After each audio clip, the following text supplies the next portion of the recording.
to Mad Movie Mark, another Mad Movie Mark movie review. Thank you for joining me as I review the 1948 romance Letter from an Unknown Woman.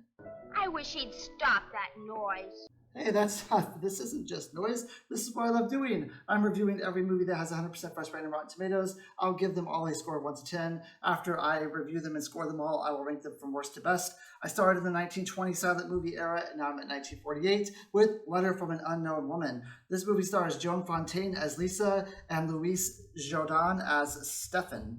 It has a 100% fresh rating from the critics and an 85% fresh rating from the audience.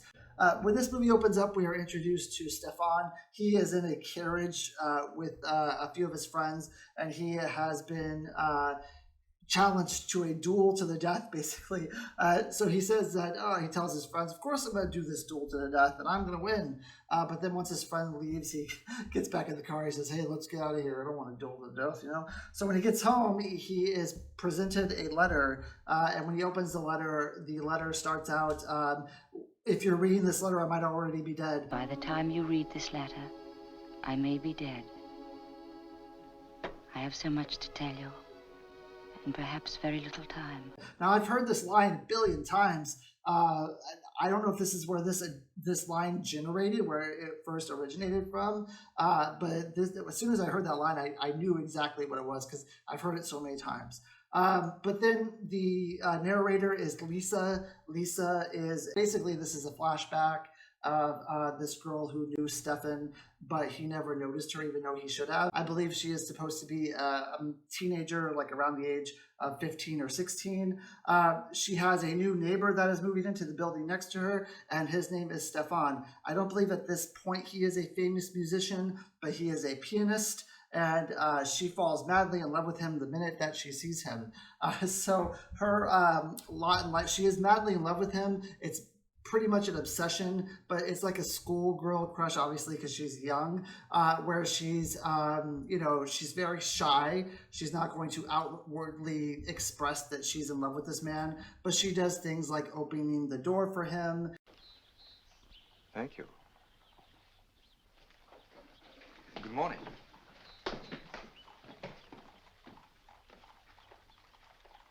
And she greets him and she tries to talk to him.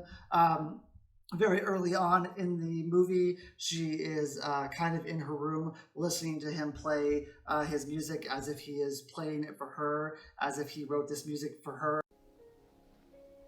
What I really lived for were those evenings when you were alone, and I pretended you were playing just for me. So she is madly in love with this guy.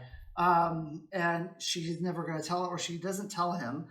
She just lives this fantasy kind of in her head that they are both in love with each other and that one day they'll be together. So she's going about her life when one day her mom lets it be known that she is now engaged to someone. I guess her parents aren't together anymore.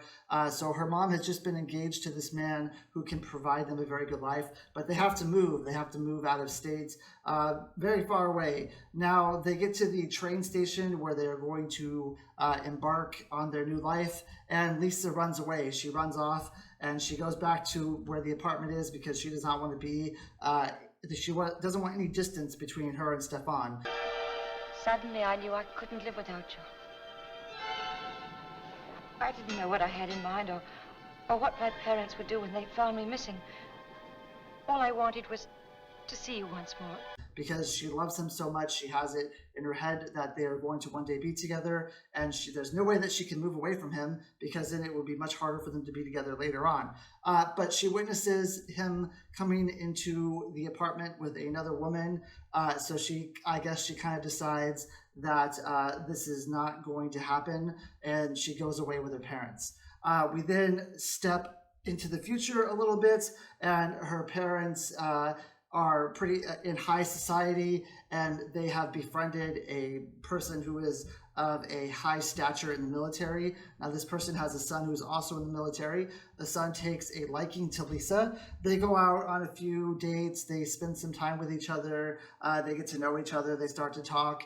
And then her parents are very giddy and very hopeful at the fact that one day they will get married. And her mom actually picks this particular day where they think that he is going to pop the question because they're all hanging out together, and it just seems like the best day to do it. So, like her mother thought, he is ready to pop the question to her, and he starts by saying, you know, I've gotten to know you really well. I think we both love each other, and I was hoping you would do me the honor. And before he can really ask her the question, she says that she is engaged, that she is not someone who is available, and that her parents don't know about it, and she's kept it a secret. But she didn't realize that the relationship with her and this guy from the military was as strong, and she wasn't trying to give off the signals that she was, and I guess she thought that it was a different kind of relationship than what they were really in,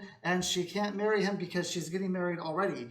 Of course, this becomes a shock to him and a shock to the parents, but so they end up not getting married. It ends up fizzling out, and they don't stay friends, and nothing happens with them. Yes, I'm engaged to be married. Engaged to be married?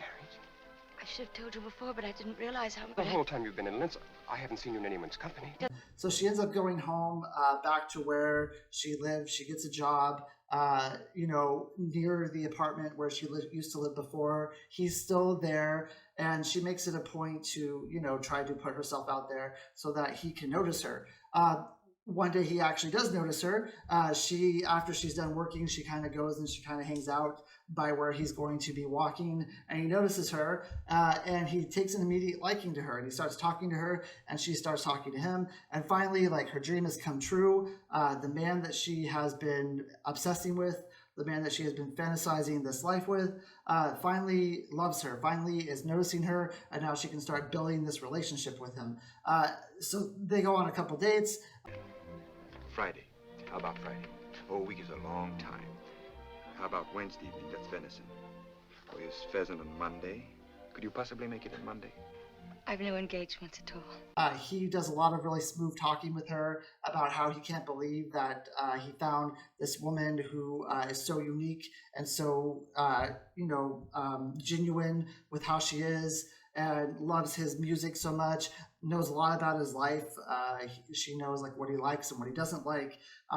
It's like the perfect woman that he's met. He can't believe that he has this woman with him. You are a sorceress. Now I'm sure.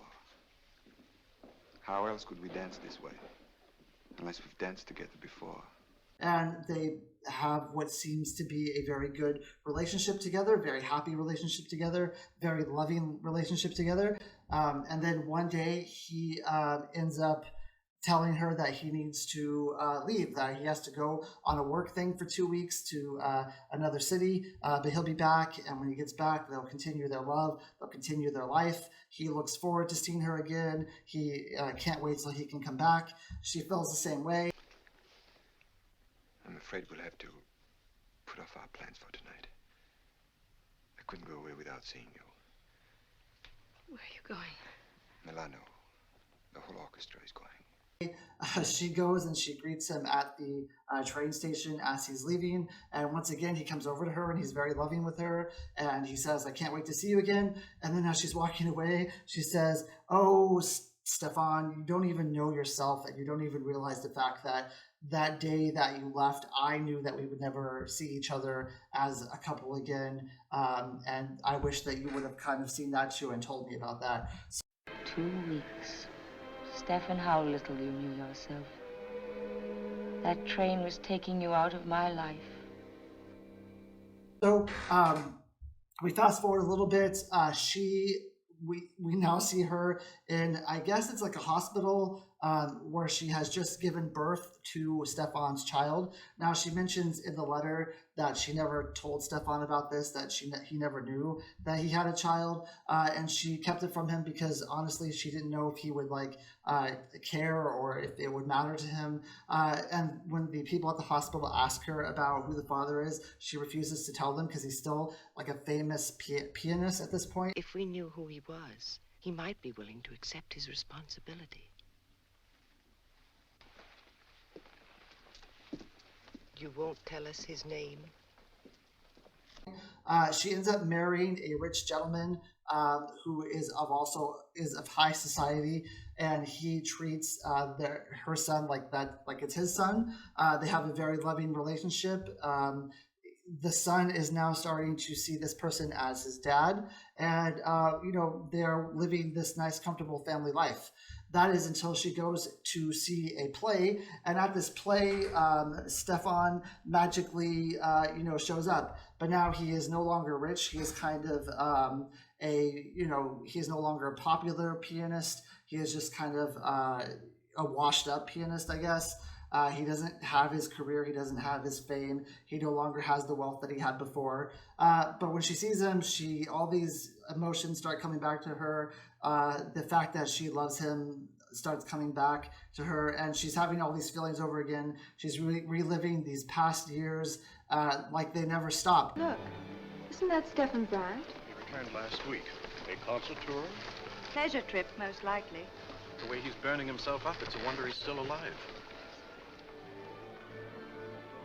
Now she's back in love with Stefan, and she doesn't know what to do. So she tells her husband that she needs to leave, and now her husband knows all about this, and her husband knows who Stefan is, so he sees what's going on. So when they get back to the car, she says, "I hope you don't think that I wanted this to happen. Like, I hope you don't think that I knew he would be here and that I would see him and that we would fall in love again." Because after the concert, before she goes back home when she ends up leaving, before she goes back home, she sees Stefan. He sees her, and he says, "I feel like I've known you from somewhere before. Like, I've known you all my life." So he starts giving her this like smooth talking again, like he did before. I've seen you somewhere. I know. I followed you upstairs and watched you in your box, but I couldn't place you. And I had to speak with you. And then he leaves, and then once she gets back in the car with her husband, she says, "I hope you don't think that I wanted this to happen. Like, I didn't want to see him again. I was perfectly fine with where we were. But now that I've seen him again and all these emotions have come back up, I have to be with him. Like, I have to leave you. I'm sorry. It's just something I have to do now that I know he's local and he's here. He's all I've ever loved. He's all I've ever cared about. And I just can't stop these feelings from happening. So I have to be with him." So the husband says, "Well, you have your own free will. You don't have to go back with him. I love your son. He loves me. We have a family here together. The smart, practical thing would be to just forget about him." But she can't. She can't forget about him. So she ends up leaving her husband. Now, the plan at some point in this movie after she leaves her husband is her kid is going to go on some sort of 2-week vacation, maybe with a family member. I don't think they ever say where exactly he's going or why he's going there. I just assumed it's because they are now not together anymore. So they get on this train, and they were put on the wrong car. This car that they were put on was quarantined because someone who was in that car had typhus. I'm sorry, ma'am, but this compartment has to be closed up. I'll take you to the next car forward. That's good. I'll be near the locomotive. So this is it's a huge deal because anyone who lived through COVID knows about diseases and diseases spreading and all this stuff. We were just hit with this for 3 years. It's still going on, but not as bad. So they move him to a different car, and he ends up getting really sick. The next day, Lisa ends up going and seeing Stefan at his house, and he acts as if he's never seen her in his life. Like, this is just another girl that he's just giving, his spiel to. He's putting on that charm. He's talking like girls want to hear back then, or, whatever game he is spitting all the time to women is just what he starts doing to her, as if she's just someone he met off the street. Well, I suppose you won't believe me, but I couldn't get you out of my mind all day. No, I don't believe you. If only I'd known you were coming. To tell you the truth, I never dared hope you could arrange it so soon. Oh, I can't believe that I met you. I can't believe, the same stuff he said to her before, but now she knows that there's no feelings behind this, there's no love behind this. So she ends up leaving, and in the letter that she wrote to him, she said, after I left, I rushed to the hospital to see my son, but he ended up passing away of typhus before I could meet him. When I could think again, I went to my son, but it was was too late. He died last night of typhus. And then she says that she's now in hospital, and by the time, you know, he receives this letter, she might not be alive because she believes that she also has typhus, and she hopes that she has typhus. That way she can leave the world and she doesn't have to deal with any of this pain and sorrow and regret anymore. And at the end of the movie, he is reading this note, and you can kind of see his eyes tearing up a little bit.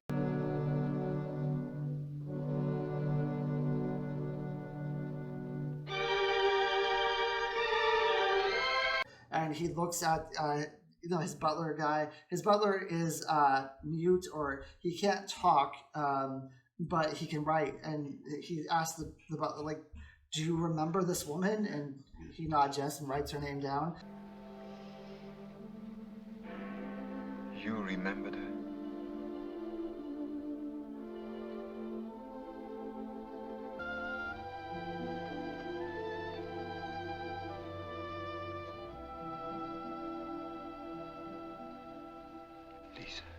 And then he reads it and says, "Lisa." And then as he's walking out the door, because he has to go somewhere, he looks at the door and he sees like Lisa holding it up open for him, like she did in the past.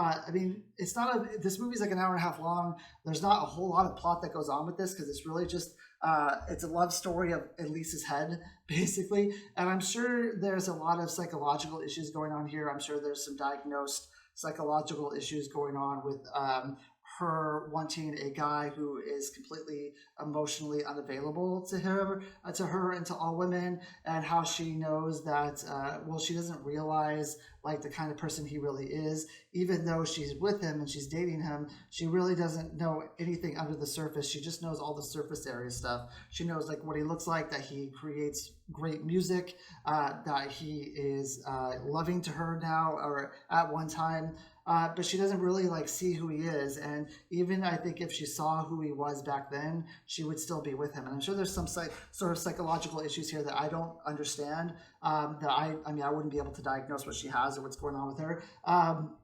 But I can say that this movie is, it really tugs at your heartstrings a lot. I won't say it's like the saddest movie I ever watched, and it won't be the saddest movie on this list because I still have to do Grave of the Fireflies. I don't know how I'm going to get through that. But this movie is very sad in the fact that this is a woman who, at a very young age, at the age of 16, felt that she fell in love with someone, and she dedicated her whole life to this person. She learned how to she took classes to be like a better woman, to have better manners, to better herself, to learn how to be neater, to learn how to fold things. Basically, she took classes on like how to be the perfect wife of what the model wife was at that time. Consciously, I began to prepare myself for you. I kept my clothes neater, so you wouldn't be ashamed of me. Bow, 2, 3. I went to dancing school. And she designed her entire life. She could have had love with this officer, but she didn't feel any love for him. She only felt love for Stefan. And it was all love that was like created in her head. There was no reason to believe at any point in her life that he was ever going to love her back. She just kind of knew she wanted something. She was going to do everything she could to get it. And, she was going to sacrifice everything she needed to sacrifice to get this man to love her, without really knowing him. And I'm sure there are a ton of red flags around, like when she got home that one time and she saw him with another woman. I'm sure there's a lot of red flags that she's just not seeing because of the tunnel vision that she has with this guy. But the life she led was really tragic and really sad. But what is also sad is at one point when she was with Stefan, like these were the best moments of her life. And I'm sure when she reflects back on her life as she's dying, she probably still thinks that this is like the best part of her life, the best that she's ever had. It's also very tragic that she lost her child, especially to such a obscene way of a people on a train accidentally didn't tell her that part of the train was quarantined. I'm sure there's some sort of lawsuit that could have happened here, but I think that this is actually during the first pandemic that killed so many people back a long time ago. I don't know the years, but there was another pandemic, another flu pandemic that killed a lot of people, and I think that this is probably supposed to be during that same time. But it's, everything in her life that she could have had, or everything that she had, is gone because of her love for this guy. And the title, even the title, letter from an unknown woman, I think it has two different meanings, because at first, when he's reading the letters, he doesn't know who this woman is. But then after he's read the letters and he thinks back on like who this woman could be, he, at some point, I don't think he still knew who this woman was, even though he had a child with her, because he has relationships that have no love. He has relationships that are like surface based, and you can totally tell this later in the movie. I actually thought, at one point in the movie, when they first met and they first started dating, and I thought the movie was that they were going to have this life together, and that she was going to something was going to happen to her, where he doesn't know all this happened. What I thought was going to happen is that he didn't know all the stuff from when she was 16, all the stuff from when she was like obsessing over him, all the stuff of them falling in love, and then at the end of the movie ends up being that's just what she's telling her husband of many years, that hey, like this is what I went through to be with you, and I'm happy that we were together our whole lives. But that's not how it happened at all. It ended up being just that she is someone who is just completely not important to him ever, and that's all she wants in her life is him. So it's very tragic. I think some people can kind of throw this movie away as, oh, this would never happen, this is not realistic, like what is this movie about? But I think that this movie is absolutely realistic if you look at it from like a psychological point of view, or if you look at it as her having some sort of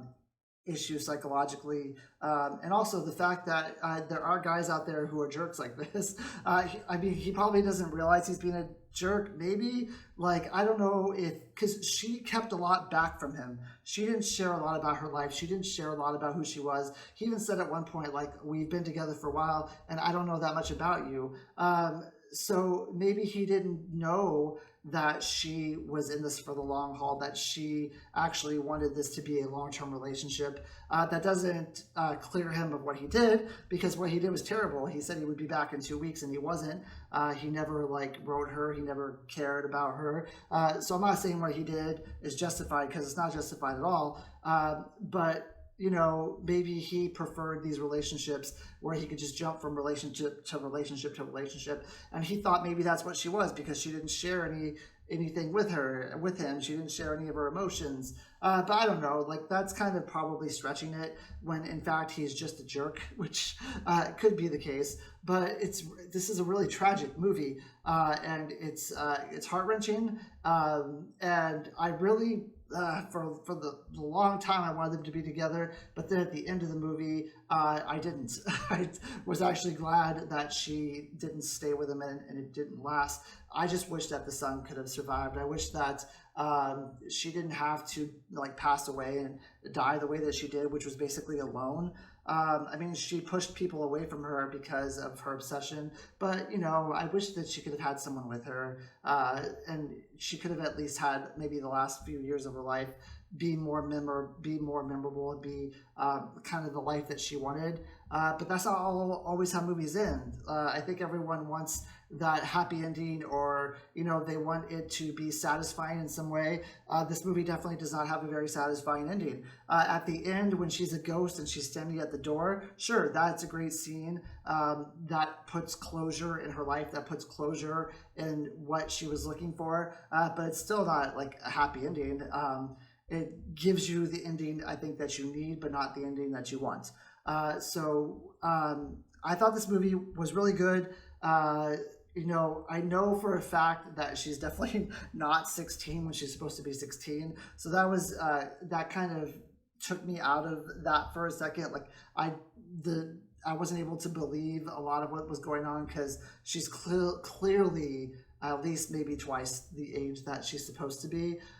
So the childhood scenes, it makes me feel like she's actually not a child, she's an adult, and there's more psychological issues there than what we thought. But she is a child. It's hard for me to believe that, because she's definitely older than what they're trying to give us. But I thought this movie, I like this movie. I don't know. For me, it was. I can't put my finger on it, but it was missing something. But the acting was really great, especially with Joan Fontaine. I really believed that Luis Jorudan was a jerk, so he did a really good job as well. And yeah, I mean, it's a movie that I think everyone should probably see. Not necessarily a movie I would probably revisit, but I'm not disappointed that I saw it. I'm happy that I saw it. It seemed like it was going to be a very unique idea for a movie. The writing is really fantastic. I thought this is a unique movie for me, where I'm not used to this type of movie. I thought this was going to be closer to like Eternal Sunshine of the Spotless Mind, where he tries to forget her, or he forgets her, but then love always finds a way at the end. But that's not how it was. It went a different way. So I like movies that I'm not able to kind of guess where it's going or guess what's going to happen. And that was definitely this movie. It left me guessing what was coming next the whole time, and made for a much more enjoyable experience in that regard. So I give this movie an 8.5 out of 10. I hope you will join me for my next review, which will be Oliver Twist. Thank you. I hope you have a great day.